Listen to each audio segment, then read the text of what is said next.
আমার দেখা এখন পর্যন্ত রায়ান রাফির এটা শেয়ার ডিরেকশন মুভি ছিল, আর নাজিমা তুষির প্রবাবলি ক্যারিয়ারের বেস্ট অ্যাক্টিং পারফরমেন্স এটা।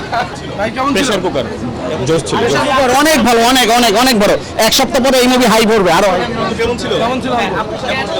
টুইস্টগুলো ভালো ছিল, ভালো ছিল, 10 10। প্রেশার কুকার দেখলাম, ভালো হয়েছে। বাংলাদেশে ভালো সিনেমা তৈরি হচ্ছে, দ্যাটস গুড। হ্যাঁ, দর্শক আসা দরকার। খুব ভালো লেগেছে, খুব। বুবলির অভিনয় কেমন ছিল? বুবলির চেয়ে আবার তুষির অভিনয় খুব ভালো লেগেছে, সে খুব ভালো। ভালো কেমন ছিল? অনেক সুন্দর। প্রেসার কুকারের চাপে মাথা একদমই হয়ে গেল। ক্লোজ আপে এখন আছে জিঙ্ক ফ্রেশ টেকনোলজি, যা জীবাণুর সাথে লড়াই করে দেয় সতেজ নিঃশ্বাস 18 ঘন্টা পর্যন্ত। সংসারে এই সিনেমার মধ্যে দুটো জিনিস ছিল, যে এক হায়ার সোসাইটি, লোয়ার সোসাইটি, দুইটা সোসাইটিকে কানেক্ট করেছে। এটা ভালো লেগেছে, এখনকার সব কিছুই চলে আসছে। ভালো লেগেছে, ভালোই।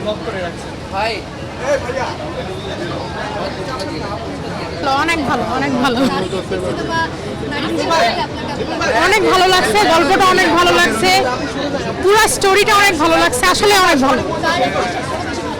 মেইন ক্যারেক্টারে যে ছিল অবশ্যই তার অ্যাক্টিং ভালো লাগছে, আর পুরো ডিরেকশনটা অনেক ভালো ছিল। এক্সিলেন্ট, আসলে এক কথায় লাজবাব। মানে প্রথমে ধারণা ছিল যে এটা কি কিছু অ্যাডাল্ট সিন আছে কিনা, বাট টোটালি পরে ছবিটা দেখে মনে হয়েছে যে আসলে আমাদের সমাজে এই ধরনের ছবি বা বাংলাদেশে যদি এই ধরনের ছবি তৈরি হয়, বিশেষ করে রায়হান রাফির মুভি, মানে এটা একটু ডিফারেন্ট। তো ওই টেস্ট নিয়ে আসছিলাম।